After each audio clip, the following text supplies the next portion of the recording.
क्या right to life का मतलब राइट टू सफर भी हो सकता है? लॉ टेक्स्ट बुक्स में आर्टिकल 21 पढ़ना एक बात है, बट उसे एक ऐसे इंसान पे अप्लाई होते देखना जो 13 साल से बायोलॉजिकल ट्रैप में फंसा हो is entirely different. As a lawyer and as a sensitive person, ये मेरे लिए सिर्फ एक केस फाइल नहीं है, it is a trial of human conscience. Our legal system is anchored in a centuries old principle of justice. It is better that 10 guilty persons escape than that one innocent suffer. Law का ये rule हमें सिखाता है कि system की speed से ज्यादा जरूरी सिस्टम की एक्यूरेसी और सेफ्टी है।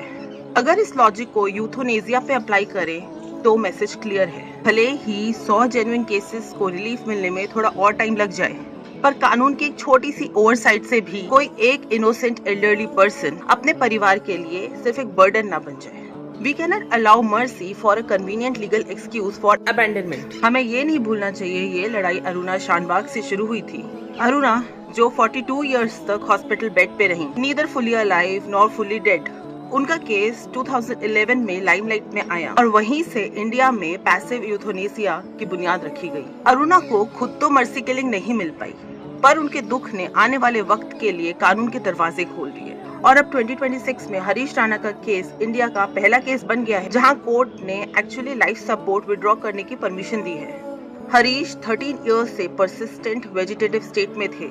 इसका मतलब हायर ब्रेन फंक्शंस पूरी तरह बंद, ना कोई कॉन्शियसनेस, ना कोई response. 13 years is a life time for parents waiting for a miracle. आज उनके लिए अपने बेटे को इस हाल में देखना उसे हमेशा के लिए खोने के दुख से बड़ा बन चुका है। Imagine the mental burden on the जजेस गिविंग दिस डिसीजन। इंडिया में एक्टिव यूथनेसिया लीथल इंजेक्शन देना एक क्राइम है, बट पैसिव यूथनेसिया लीगल है, यानी वो मशीन्स हटा देना जो एक लाइफलेस बॉडी को जिंदा रखे हुए है। लेकिन हम इसे एक जनरल लॉ नहीं बना सकते। I believe in the middle path.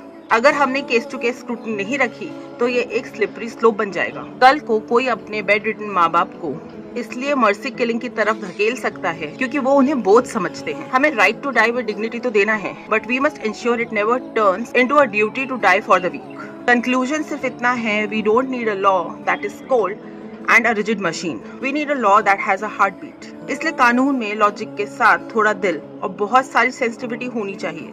Justice वही है जो इंसानियत को प्रोटेक्ट करे, चाहे वो उनका राइट टू लिव हो या एक dignified exit. Because law without compassion is not a justice, it's just a sentence. What do you think?